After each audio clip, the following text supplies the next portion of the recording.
നമുക്ക് പ്രാർത്ഥിക്കാം. മഹത്വത്തിൻ്റെ പ്രത്യാശയായിരിക്കുന്ന വാത്സല്യനിധിയായ സ്വർഗീയ നല്ല കർത്താവേ, ഈ വർഷവും ഹോസന്ന ഞായറാഴ്ച ആരാധനയിൽ പങ്കെടുക്കുവാൻ, ആത്മാവിലും സത്യത്തിലും അങ്ങേ ആരാധിപ്പാൻ ഞങ്ങൾക്ക് ലഭിച്ച വിലയേറിയ അവസരത്തിനായി സ്തോത്രം ചെയ്യുന്നു. ലോകത്തെ രക്ഷിപ്പാനായിട്ട് സ്വർഗത്തിൻ്റെ മഹത്വം വെടിഞ്ഞ് ഈ താണലോകത്തിൽ ദരിദ്രനായി തീർന്ന കർത്താവിൻ്റെ വലിയ സ്നേഹത്തെ ഓർത്ത് ദൈവത്തെ മഹത്വപ്പെടുത്തുവാൻ ഈ പകൽക്കാലവും ഞങ്ങളെ ഓരോരുത്തരെയും സഹായിക്കണമേ. കർത്താവേ, ഞങ്ങളെ രക്ഷിക്കണമേ, ഞങ്ങൾക്ക് ശുഭത നൽകണമേ, ഞങ്ങളോട് കരുണ ഉണ്ടാകണമേ എന്ന് നിലവിളിക്കുവാൻ ഈ നാളുകളിൽ ഞങ്ങളെ സഹായിക്കണമേ. അവിടുന്ന് എല്ലാം കാണുന്ന ദൈവമാണല്ലോ, എല്ലാം അറിയുന്ന ദൈവമാണല്ലോ, ഞങ്ങളുടെ നിലവിളി ശ്രദ്ധിക്കുന്ന ദൈവമാണല്ലോ, ഞങ്ങളെ രക്ഷിക്കുന്ന ദൈവമാണല്ലോ. അവിടുത്തെ ആ രക്ഷിക്കുന്ന കരം ഞങ്ങളെ പിടിച്ച് ഞങ്ങളെ ഈ പകൽക്കാലം സ്വർഗരാജ്യത്തിൻ്റെ അവകാശികളാക്കി തീർക്കണമേ. അടിയൻ്റെ നാവോട് കൂടെ ഇരിക്കണം. ഈ തിരുവചനം കേൾക്കുന്ന ഓരോരുത്തരെയും അവിടുന്ന് സ്പർശിക്കണമേ. എൻ്റെ ന്യായപ്രമാണത്തിലെ അത്ഭുതങ്ങളെ കാണുവാൻ ഞങ്ങളുടെ ഓരോരുത്തരുടെയും ഹൃദയ കണ്ണുകളെ തുറക്കണമേ. യേശു ക്രിസ്തുവിൻ്റെ അധികാരമുള്ള നാമത്തിൽ അപേക്ഷിക്കുന്നു. ദയതോന്നി കേൾക്കുമാറാകണമേ. ആമേൻ. ഹോശാന ഹല്ലേലൂയ, ഹോശാന ഹല്ലേലൂയ, ഹോശാന ഹല്ലേലൂയ. രാജാധിരാജാവിനെ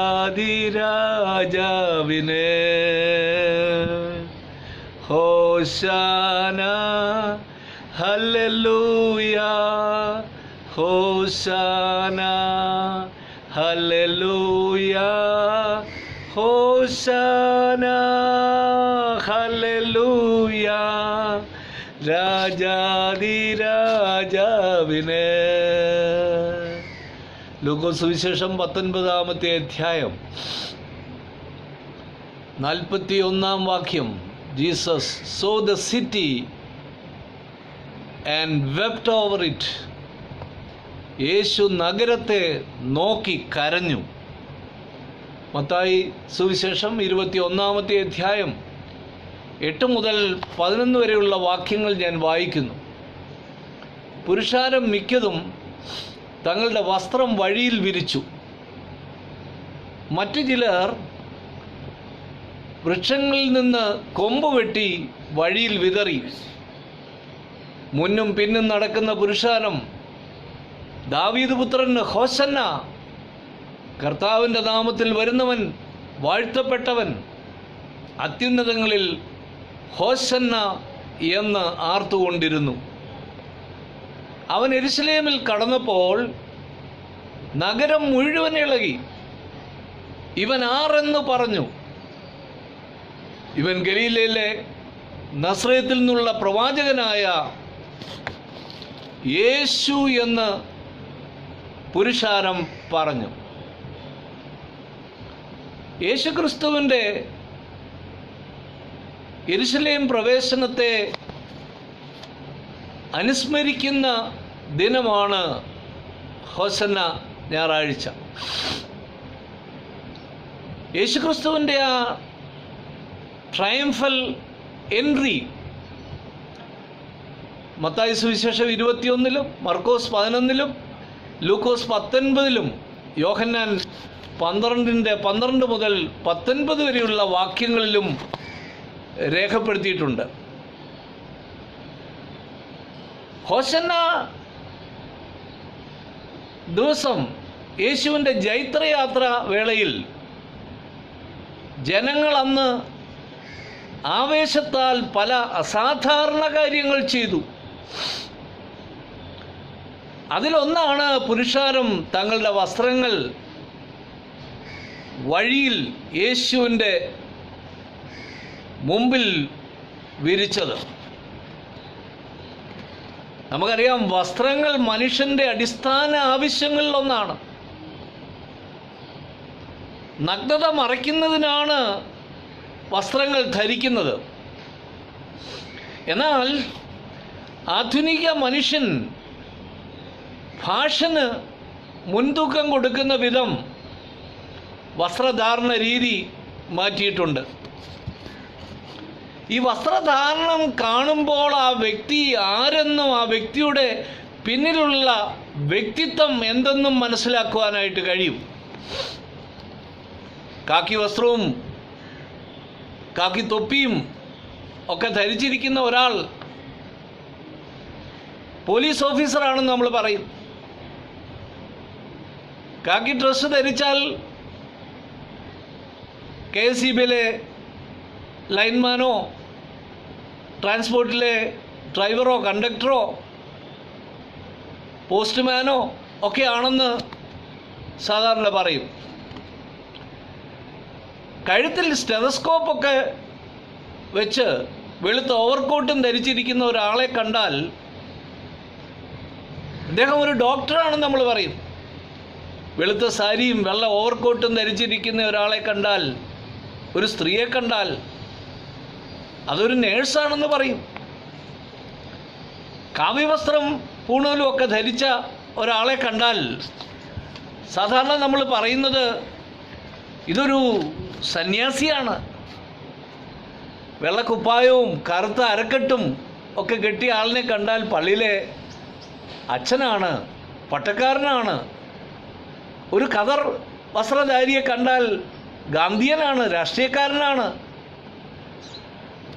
പഴകിയ കീറിപ്പറഞ്ഞ വസ്ത്രം ധരിച്ച ഒരാളിനെ കണ്ടാൽ നമ്മളുടെ മനസ്സിൽ അദ്ദേഹം ഒരു യാചകനായിട്ട് നാം ചിന്തിക്കാറുണ്ട്. ഇവിടെ യേശുവിൻ്റെ ഈ ജൈത്രയാത്രയിൽ പുരുഷാരൻ തങ്ങളുടെ ഉടയാടുകൾ യേശുവിനെ എഴുന്നള്ളിച്ചു വരുന്ന വഴിയിൽ വിരിച്ചത് യേശുവിനെ ആരാധിക്കുന്നതിൻ്റെ അടയാളമായിട്ടാണ്. നമ്മുടെ വസ്ത്രങ്ങൾ, സാരി ആയാലും മുണ്ടായാലും കോട്ടായാലും ഷർട്ടായാലും കുപ്പായങ്ങളായാലും യേശുവിൻ്റെ മുമ്പിൽ സമർപ്പിക്കുവാനായിട്ട് നാം തയ്യാറാണോ എന്ന് ഈ ഓശന്ന ആചരിക്കുന്ന ദിവസം നാം ചിന്തിക്കണം. വല്ലവൻ്റെയും പറമ്പിൽ അല്ലെങ്കിൽ പള്ളിപ്പുരയിടത്തിലെ തെങ്ങിൻ കുരുത്തോലയൊക്കെ വെട്ടി തെങ്ങിനെ പരിക്കേൽപ്പിച്ച് യാതൊരു സമർപ്പണവും ഇല്ലാതെ ഈ ഹോസന്ന ഞായറാഴ്ച നമ്മൾ പിടിക്കുമായിരിക്കും. പ്രിയരെ, യേശുവിനെ രാജാവായി അംഗീകരിച്ച് എഴുന്നള്ളിക്കുമ്പോൾ നാം എന്തെല്ലാമാണ് സമർപ്പിക്കേണ്ടിയിരിക്കുന്നത്? ഇതാണ് ഈ വായിച്ച വേദഭാഗത്തിൻ്റെ വെളിച്ചത്തിൽ നാം ഒന്നാമതായി ചിന്തിക്കുന്നത്. നമ്മുടെ പാപ സ്വഭാവമാകുന്ന വസ്ത്രങ്ങൾ യേശുവിൻ്റെ മുമ്പിൽ ഇറക്കി വയ്ക്കുന്ന ദിവസമായിരിക്കണം ഈ ഹോസന്ന പാടുന്ന ദിവസം. ലേ ഡൗൺ യുവർ സിൻഫുൾ ഗാർമെന്റ്സ്. നമ്മുടെ പാപ വസ്ത്രങ്ങൾ അഴിച്ച് മാറ്റേണ്ടിയിരിക്കുന്നു. ഗലാത്യ ലേഖനം 5-ാമത്തെ അധ്യായത്തിൻ്റെ 24-ാമത്തെ വാക്യത്തിൽ പൗലോസ് ഗലാത്യ സഭയെ ഓർപ്പിക്കുമ്പോൾ ക്രിസ്തുയേശുവിനുള്ളവർ ജഡത്തെ അതിൻ്റെ രാഗമോഹങ്ങളോടുകൂടെ ക്രൂശിച്ചിരിക്കുന്നു. അത് കഴിഞ്ഞിട്ട് ഗലാത്യ ലേഖനം 5:19 വായിക്കുമ്പോൾ ജഡത്തിൻ്റെ പ്രവൃത്തികളോ ദുർനടപ്പ്, അശുദ്ധി, ദുഷ്കാമം, വിഗ്രഹാരാധന, ആഭിചാരം, പക, പിണക്കം, ജാരശങ്ക, ക്രോധം, ശാഠ്യം, ദ്വന്ദ്വപക്ഷം, ഭിന്നത, അസൂയ, മദ്യപാനം, വെറുക്കൂത്ത് മുതലായവ എന്ന് രേഖപ്പെടുത്തിയിരിക്കുന്നു. അതുകൊണ്ട് ദീർഘനാളുകൾ പാപത്തിൽ ജീവിച്ചു കഴിഞ്ഞാൽ പാപബോധം നഷ്ടപ്പെടും. ഇന്നത്തെ സമൂഹത്തെ നമ്മൾ നോക്കുമ്പോൾ ഈ നൂറ്റാണ്ടിൽ പാപബോധം നഷ്ടപ്പെട്ടിരിക്കുന്ന ജനങ്ങളെയാണ് നമുക്ക് കൂടുതലായി കാണാൻ കഴിയുന്നത്. അതുകൊണ്ട് പ്രിയരെ, പാപമാകുന്ന വസ്ത്രം യേശുവിൻ്റെ മുൻപിൽ വലിച്ചെറിയാനായിട്ട് കഴിഞ്ഞില്ലെങ്കിൽ ഈ ആചരണം, പുറമേയുള്ള ആചരണം കൊണ്ട് യാതൊരു കാര്യമില്ല. അതുപോലെ തന്നെ നിങ്ങളുടെ കറ പിടിച്ച വസ്ത്രങ്ങൾ താഴെ ഇടേണ്ടുന്ന കാലം അതിക്രമിച്ചിരിക്കുകയാണ്. Lay down your filthy garments. യെശയ്യാപ്രവചനം 64-ാം അധ്യായം 66-ാമത്തെ വാക്യം വായിക്കുമ്പോൾ യെശയ്യാപ്രവാചകൻ ഓർപ്പിക്കുന്നത്, ഞങ്ങളുടെ നീതിപ്രവൃത്തികളൊക്കെയും കറപുരണ്ട തുണി പോലെ. RSV തർജിമയിൽ, even our best actions are filthy through and through. നമ്മുടെ ഏറ്റവും നല്ല പ്രവർത്തനങ്ങൾ പോലും അടിമുതൽ മുടി വരെ പാപക്കറകൾ പുരണ്ടതാണ്. അത് സമ്മതിക്കണം. നമ്മുടെ നീതിപ്രവൃത്തികൾ കൊണ്ട് പാപത്തെ മറയ്ക്കാനായിട്ട് ശ്രമിക്കുന്നവരാണ് ക്രൈസ്തവ സമൂഹം. ആദ്യ മാതാപിതാക്കളായ ആദാമിനും ഹവ്വയ്ക്കും ദൈവം ചില കൽപ്പനകളൊക്കെ കൊടുത്തിരുന്നു. ആ കൽപ്പനകൾ ഇന്നും നിലനിൽക്കുന്ന കൽപ്പനകളാണ്. അവരോട് പറഞ്ഞു, ഈ തോട്ടത്തിലെ നടുവിലുള്ള വൃക്ഷത്തിൻ്റെ ഫലം നിങ്ങൾ തിന്നരുത്, തിന്നുന്ന നാളിൽ നിങ്ങൾ മരിക്കും. പാമ്പ് പിശാചി രൂപത്തിൽ ഹവ്വയെ സന്ദർശിച്ചു. ഹവ്വയ്ക്ക് ഈ വൃക്ഷത്തിൻ്റെ ഫലം തിന്നാനായിട്ട് ഉള്ള ആകാംക്ഷ ഉണ്ടാക്കി കൊടുത്തു. ഹവ്വ തിന്നു. ഹവ്വ അത് ആദാമിനും കൊടുത്തു. അപ്പോഴാണ് അവർ തിന്നപ്പോഴാണ് അറിഞ്ഞത് തങ്ങൾ നഗ്നരെന്നുള്ള ബോധം അവർക്കുണ്ടായത്. ദൈവം തോട്ടത്തിൽ നടക്കുന്ന ശബ്ദം അവർ കേട്ടപ്പോൾ നഗ്നത മൂലം, നാണം മൂലം അവർ ആ തോട്ടത്തിലെ അത്തിയില കൊണ്ട് ഒരു വസ്ത്രമുണ്ടാക്കി അത് ധരിച്ചുകൊണ്ട് അവർ വൃക്ഷത്തിൻ്റെ പുറകിൽ ഒളിച്ചിരിക്കുന്ന സംഭവം നമുക്കറിയാം. എന്നാൽ ആദാമേ നീ എവിടെയെന്ന് ചോദിച്ചപ്പോൾ അതിനുത്തരം അവർ പറഞ്ഞ സമയത്ത് യഹോവയായ ദൈവം എന്താ ചെയ്തത്? ഒരു ആട്ടിൻ കുട്ടിയുടെ തോൽ കൊണ്ട് നിത്യമായിട്ടുള്ളൊരു വസ്ത്രമുണ്ടാക്കി അവരെ ധരിപ്പിച്ചു എന്നാണ് വിശുദ്ധ വേദപുസ്തകം ഓർപ്പിക്കുന്നത്. അത് പാപപരിഹാരാർത്ഥം ചൊരിയപ്പെട്ട ക്രിസ്തു എന്ന കുഞ്ഞാടിൻ്റെ രക്തത്താലുള്ള വിടുതലിനെയാണ് ഈ വസ്ത്രം നമ്മെ ഓർപ്പിക്കുന്നത്. അതുകൊണ്ട് കുഞ്ഞാടിൻ്റെ രക്തത്താലുള്ള വിടുതൽ, അതാണ് ഈ വസ്ത്രം നമ്മെ സൂചിപ്പിക്കുന്നത്. വെളിപ്പാട് പുസ്തകം 3-ാമത്തെ അധ്യായത്തിൻ്റെ 15 മുതലുള്ള വാക്യങ്ങൾ വായിക്കുമ്പോൾ ലവദോക്യ സഭയോട് പറഞ്ഞ വാക്കുകൾ നമുക്കറിയാം. നീ ശീതോഷ്ണവാനാകിയാൽ, ശീതവാനുമല്ല ഉഷ്ണവാനുമല്ല, ശീതോഷ്ണവാനാകിയാൽ എൻ്റെ വായിൽ നിന്ന് ഞാൻ നിന്നെ ഉമണ്ണുകളയും. ഇന്നത്തെ സഭയോടും യേശു കർത്താവ് ഓർപ്പിക്കുന്നത്, നിന്റെ കറപുരണ്ട വസ്ത്രം താഴെ എറിഞ്ഞു കളയണം. ലേ ഡൗൺ യുവർ ഫിൽത്തി ഗാർമെന്റ്സ്. അതുപോലെ തന്നെ ഈ ഭാഗം നമ്മൾ പഠിക്കുന്ന സമയത്ത് നമുക്ക് ദൈവം തമ്പുരാൻ ഒത്തിരി കഴിവുകൾ, ഒത്തിരി താലന്തുകൾ തന്നിട്ടുണ്ട്. നമ്മുടെ താലന്തുകളാകുന്ന വസ്ത്രം യേശു കർത്താവിൻ്റെ മുമ്പിൽ വിരിക്കപ്പെടണം. Lay down your garments of talents. ഇത് വേദപുസ്തകം നമ്മെ പഠിപ്പിക്കുന്ന ഒരു സത്യമാണ്. നമ്മുടെ ധനമാകുന്ന വസ്ത്രം, ശാസ്ത്ര സാങ്കേതിക നേട്ടമാകുന്ന വസ്ത്രം, പ്രസംഗിക്കുവാനും പാടുവാനുമുള്ള താലന്തുകളാകുന്ന വസ്ത്രം, നമ്മുടെ സ്വാധീനമാകുന്ന വസ്ത്രം, നമ്മുടെ ഔദ്യോഗിക പദവികളാകുന്ന വസ്ത്രം, നമ്മുടെ ധനവും നമ്മുടെ സുഖവും നമ്മുടെ പദവികളും സുഖസൗകര്യങ്ങളാകുന്ന വസ്ത്രം യേശുവിൻ്റെ മുമ്പിൽ സമർപ്പിക്കുവാനായിട്ട് ഇനിയും അമാന്തിക്കരുത് പ്രിയപ്പെട്ടവരെ. ഇന്ത്യയിലും കേരളത്തിലും ഒക്കെ വന്ന മിഷണറിമാർ, ചൈനയിലും ആഫ്രിക്കയിലും ഒക്കെ പോയ മിഷണറിമാർ, അവരുടെ ചരിത്രം നമ്മൾ പഠിക്കുന്ന സമയത്ത് യേശു കർത്താവിൻ്റെ മുമ്പിൽ അവർക്കുള്ളത് മുഴുവനും, അവരുടെ താലന്തുകൾ മുഴുവനും സമർപ്പിച്ചവരായിരുന്നു. യേശുവിൻ്റെ ശിഷ്യഗണങ്ങൾ പരിശുദ്ധാത്മാവിൽ നിറയപ്പെട്ട് കഴിഞ്ഞപ്പോൾ അവരെ തന്നെ സമർപ്പിച്ച്, യേശുവിൻ്റെ പാദത്തിൽ അവരെ തന്നെ സമർപ്പിച്ച് മിഷണറി പ്രവർത്തനം ചെയ്തു. ജെറുസലേമിൽ നിന്ന് അന്ത്യോക്യയിലും എഫെസോസിലും റോമിലും യൂറോപ്പിലും ചൈനയിലും ഇന്ത്യയിലും യേശു ക്രിസ്തുവിൻ്റെ നാമം മഹത്വപ്പെടുവാനായിട്ട് അത് കാരണമായി തീർന്നു എന്ന് വിശുദ്ധ വേദപുസ്തകം ഓർപ്പിക്കുന്നുണ്ട്.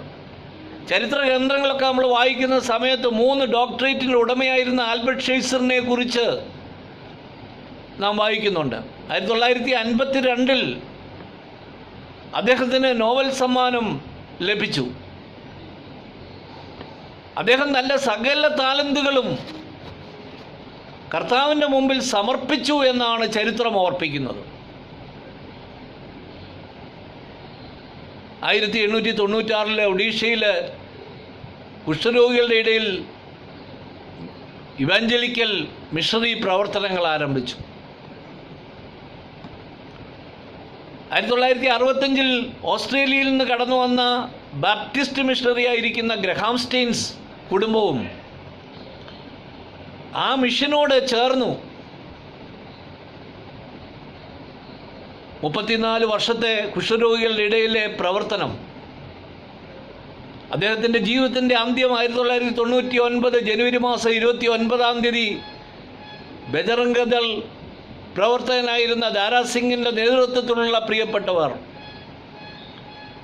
ജീപ്പിൽ തീ കൊടുത്ത് ഈ ഗ്രഹാം സ്റ്റെയിൻസിനെയും ഫിലിപ്പിനെയും തിമോത്തിയെയും ചുട്ടുകരിച്ചു. നോക്കിയേ, അദ്ദേഹത്തിൻ്റെ ജീവൻ രക്ഷപ്പെടാതിരിക്കാൻ ആ തീ കത്തിക്കൊണ്ടിരിക്കുമ്പോൾ വലിയ കുന്തം കൊണ്ട് കുത്തിക്കൊന്നു. എന്നാൽ ഇന്നും അവിടെ മിഷണറി പ്രവർത്തനം ആശുപത്രിയിൽ നടക്കുന്നുണ്ട്. കേരളത്തിൽ CMS മിഷണറിമാർ വന്നു. തോമസ് നോർട്ടൺ, ഹെൻറി ബേക്കർ, കൽക്കട്ടയുടെ പ്രദേശങ്ങളിൽ മദർ തെരേസ, അതുപോലെ ഡേവിഡ് ലിംഗ്സ്റ്റൺ, വില്യം കേറി, അവരൊക്കെ പോയ സ്ഥാനങ്ങളിൽ ജീവിച്ച് പ്രവർത്തിച്ച് അവിടെ തന്നെ കർത്താവിന് വേണ്ടി എരിഞ്ഞില്ലാതായി തീർന്നു. പ്രിയപ്പെട്ടവരെ, നമ്മുടെ ജീവിതങ്ങളെ ഈ ദിവസം ഒന്ന് പരിശോധിക്കുവാൻ, നമ്മെ സമ്പൂർണ്ണമായി കർത്താവിൻ്റെ വേലയ്ക്കായി സമർപ്പിക്കുവാൻ നമുക്ക് കഴിയുമോ?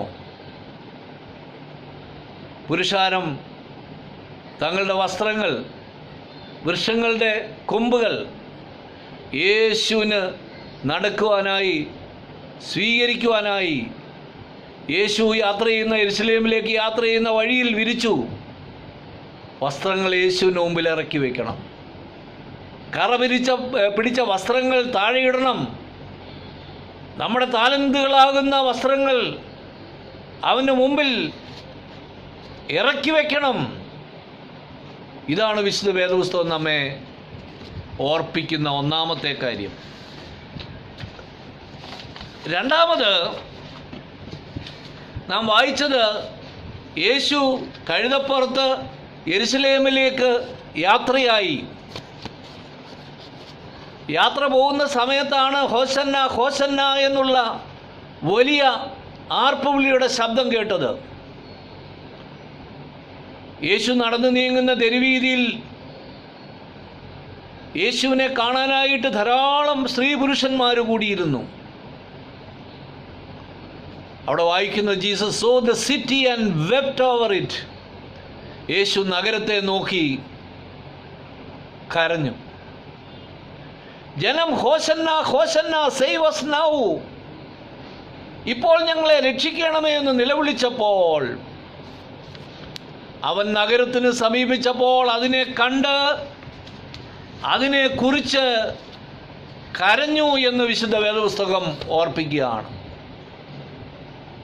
നമുക്കറിയാം, ബെഥാനിയയിലെ മറിയയുടെയും മാർത്തയുടെയും സഹോദരനായിരിക്കുന്ന ലാസർ യേശുവിൻ്റെ സ്നേഹിതനായിരുന്നു. ലാസർ മരിച്ച 4-ാമത്തെ ദിവസം യേശു അവിടെ ചെന്നപ്പോൾ ആ കല്ലറയ്ക്കൽ ആത്മീക ജീവൻ നഷ്ടപ്പെട്ട് നശിച്ചു പോകുന്ന വിശുദ്ധ നഗരത്തെ നോക്കി കരഞ്ഞ കർത്താവ്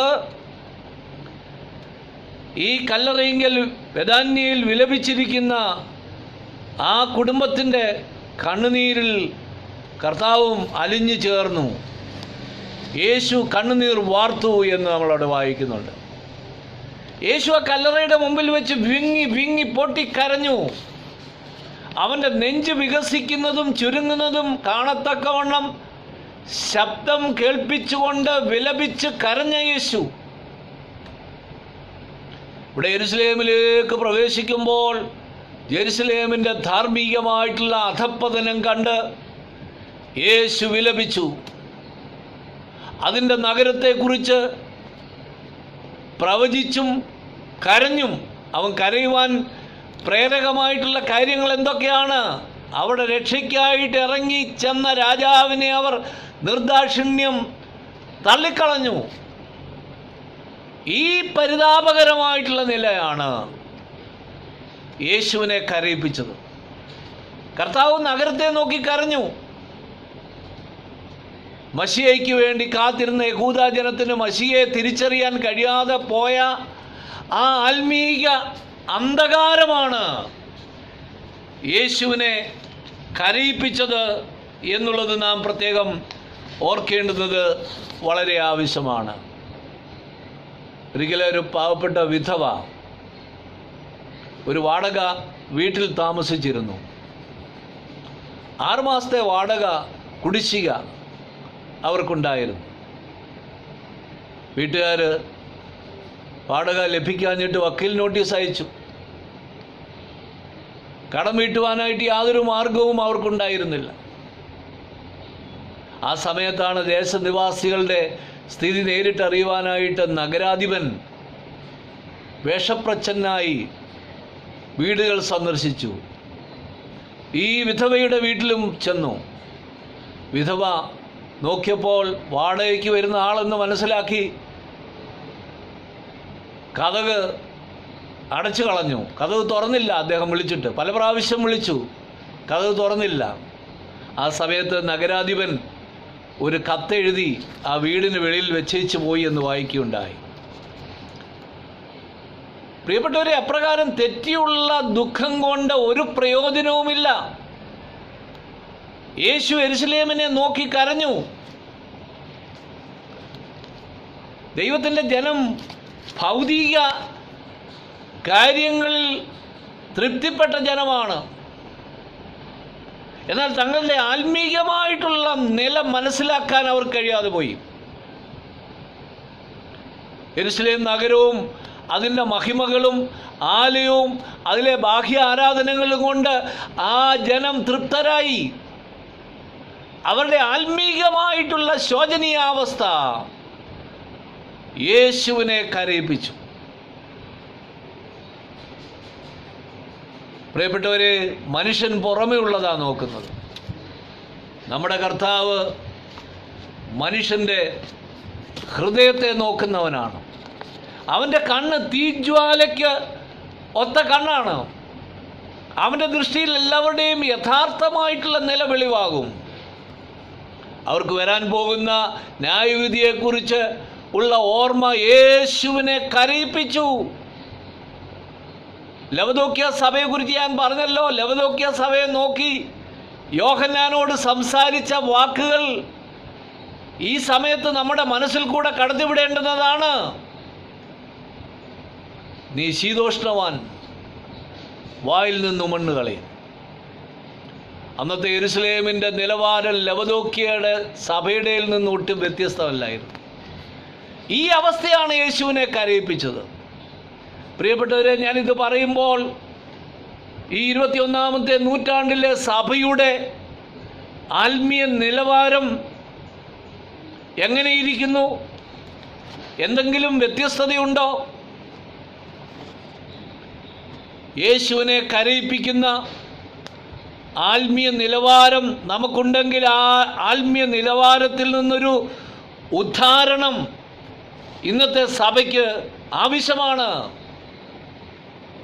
സമാധാനത്തിനുള്ളത് അറിയാൻ കഴിയാതെ പോയ ജനത്തെ നോക്കി യേശു കരഞ്ഞു എന്ന് വിശുദ്ധ വേദപുസ്തകം ഓർപ്പിക്കുന്നുണ്ട്. അതുകൊണ്ട് അവരവരായിരിക്കുന്ന നിലവാരം മനസ്സിലാക്കാൻ കഴിയാതെ പോകുന്നത് ഏറ്റവും ശോചനീയമായിട്ടുള്ളൊരു കാര്യമാണ്.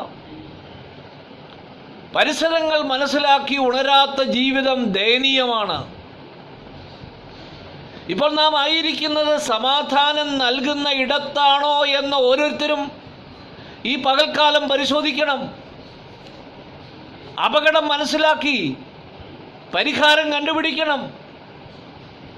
യേശുവിനെ സ്വർഗം ഈ ലോകത്തിലേക്ക് അയച്ചത് സമാധാനം ലോകത്തിന് നൽകുന്നതിന് വേണ്ടിയാ, സന്തോഷം ലോകത്തിന് നൽകുന്നതിന് വേണ്ടിയാ. യേശു ക്രിസ്തുവിൻ്റെ ജനനത്തിന് വർഷങ്ങൾക്ക് മുമ്പ് യെശയ്യാ പ്രവാചകൻ പറഞ്ഞു, four unto us a child is born, for unto us a son is given, and the government shall upon his shoulder. His name shall be called the Wonderful Counselor, Mighty God, Everlasting Father, and the Prince of Peace. സമാധാനത്തിൻ്റെ പ്രഭു. ദൈവത്തിൽ വിശ്വസിക്കുന്ന ദൈവത്തിൻ്റെ മക്കൾക്കാണ് സമാധാനം. ദൈവമക്കളാണ് സമാധാന മന്ദിരത്തിൽ പാർക്കുന്നത്. യെശയ്യാ പ്രവചനം 32:18 അത് ഓർപ്പിക്കുന്നുണ്ട്. എന്നാൽ യെശയ്യാ 48:22 57:21 പറയുന്നു, ദുഷ്ടന്മാർക്ക് സമാധാനമില്ല എന്ന് എൻ്റെ കർത്താവ് സർവശക്തനായ ദൈവം അരുളി ചെയ്യുന്നു. നഗരത്തിനു ചുറ്റും പാളയം അടിച്ചിരിക്കുന്ന ശത്രുവിനെ കണ്ട് യേശു കരഞ്ഞു. യേശുവിനെ സ്വർഗം ഈ ലോകത്തിലേക്ക് അയച്ചത് എല്ലാവർക്കും നിത്യജീവൻ നൽകുന്നതിനായിട്ടാണ്. ആരും നശിക്കാതിരിക്കാനായിട്ടാണ് യേശു ഈ ലോകത്തിലേക്ക് വന്നത്. എന്നാൽ ജനത്തിൻ്റെ പരിതാപകരമായിട്ടുള്ള അവസ്ഥ കണ്ട് ഈ ലോകത്തിൻ്റെ അധിപതി അനേകരുടെ കണ്ണുകളെ കുരുടാക്കിയിരിക്കുകയാണ്. ആരെ വിഴുങ്ങേണ്ടുവെന്ന് വിചാരിച്ച് ശത്രു അലറുന്ന സിംഹം പോലെ ഊടാടി സഞ്ചരിക്കുന്നു. മൂടൻ അതറിയുന്നില്ല, മൃഗപ്രായനായ മനുഷ്യനത് ഗ്രഹിക്കുന്നില്ല. നമ്മുടെ ശിക്ഷാവിധി മാറ്റാനായിട്ട് വന്ന യേശുവിനെ കാണാൻ നമ്മുടെ ഓരോരുത്തരുടെയും കണ്ണുകൾ ഈ ഹോസന്ന ദിവസം പ്രകാശിക്കട്ടെ. അവനാണ് നമ്മുടെ പാപത്തെ ചുമന്നൊഴിച്ച ദൈവത്തിൻ്റെ കുഞ്ഞാട്. നമ്മുടെ അതിക്രമം നിമിത്തം മുറിവേൽക്കാനും നമ്മുടെ അകൃത്യം നിമിത്തം തകർക്കപ്പെടാനും നമ്മുടെ സമാധാനത്തിൻ്റെ ശിക്ഷ അവൻ്റെ മേലാക്കുവാനും അവൻ്റെ അടിപ്പിണരുകളാൽ സൗഖ്യം വരുത്തുന്നതിനുമാണ് യേശു യെരുശലേമിലേക്ക് പോകുവാൻ മനസ്സുറപ്പിച്ചത്. അവൻ്റെ സ്നേഹത്തിന് മുമ്പിൽ നമ്മുടെ തലകളെ നമുക്ക് ഈ ദിവസം വണക്കാം. ഈ നാളിൽ സമാധാനത്തുള്ളത് നീയും അറിഞ്ഞുവെങ്കിൽ കൊള്ളായിരുന്നു. നമ്മുടെ പരിതാപകരമായ അവസ്ഥയെ കണ്ട് യേശു ഇന്ന് കരയുന്നുണ്ടോ എന്ന് പ്രിയപ്പെട്ടവരെ നമുക്ക് ഓരോരുത്തർക്കും ഈ പകൽക്കാലം നമ്മോട് തന്നെ ഒന്ന് ചോദിക്കാം. അതുകൊണ്ട് ശിഷ്യന്മാരുടെ പാദം കഴുകിയ കർത്താവ് വെള്ളിയാഴ്ച അവൻ്റെ അങ്കി പടയാളികൾ ചീട്ടിട്ട് അവൻ്റെ ശരീരമാകുന്ന അങ്കി ക്രൂശിൽ വെച്ച് കീറി മുറിക്കപ്പെട്ടു. മനുഷ്യൻ്റെ പാപമംഗലമായ അങ്കിയാൽ അവൻ മൂടപ്പെട്ടു. കല്ലറയിൽ അവനെ അടക്കി. 3-ാം ദിവസം തേജസ്സിൻ്റെ ശരീരം കൊണ്ട് അവൻ ഉയർത്തെഴുന്നേറ്റു, ഇന്നും ജീവിക്കുന്നു. തേജസ്സിൻ്റെ വസ്ത്രം നമ്മെ ധരിപ്പിപ്പാൻ ഇതാ അവൻ തയ്യാറായിരിക്കുന്നു. നമ്മുടെ പാപമംഗലമായ അങ്കികളെ, കറ പിടിച്ച വസ്ത്രങ്ങളെ, നമ്മുടെ താലന്തുകളാകുന്ന വസ്ത്രങ്ങളെ നീക്കി വെള്ള വസ്ത്രം ധരിച്ച് മണവാളിനോട് ചേരുവാൻ നമുക്ക് ഓരോരുത്തർക്കും ഒരുങ്ങി നിൽക്കാം. ലോകരക്ഷകനായി അവതരിച്ച രാജാവിനെ നിർദാക്ഷിണ്യം തള്ളിക്കളഞ്ഞ നഗരത്തെ നോക്കി യേശു കരഞ്ഞു. ആലയവും അതിലെ ബാഹ്യ ആരാധനയും കൊണ്ട് തൃപ്തരായ യഹൂദാജനത്തിൻ്റെ ശോചനീയ അവസ്ഥ യേശുവിനെ കരയിപ്പിച്ചു. സമാധാന പ്രഭുവിനെ അറിയാതെ പോയ ജനത്തെ നോക്കി യേശു ഇന്നെന്ന പോലൊരു ദിവസം കരഞ്ഞു. നഗരത്തിന് ചുറ്റും പാളയം അടിച്ചിരിക്കുന്ന ശത്രുവിനെ കണ്ട് യേശു കരഞ്ഞു. യേശു ഇന്ന് നമ്മെ നോക്കി കരയുന്നുണ്ടോ? കേട്ട വചനത്തിൻ്റെ വെളിച്ചത്തിൽ നമ്മുടെ ജീവിതങ്ങളെ ഒന്ന് പരിശോധിക്കാം. പുറമേയുള്ള ആചാര അനുഷ്ഠാനങ്ങളിലല്ല, അകമേ വിശുദ്ധി പ്രാപിച്ച് അകമേ ജീവനുള്ളവരായി നിത്യജീവൻ അവകാശികളായി കർത്താവിൻ്റെ വരവിനു വേണ്ടി ഒരുങ്ങുവാനും മറ്റുള്ളവരെ ഒരുക്കുവാനും ഈ ഹോസന്ന ദിവസം നമുക്ക് ഒരു പ്രതിജ്ഞയെടുക്കാം. ഈ വചനങ്ങളാൽ ദൈവം നമ്മെ എല്ലാവരെയും അനുഗ്രഹിക്കട്ടെ. ആമേൻ, ആമേൻ, ആമേൻ. Praise the Lord.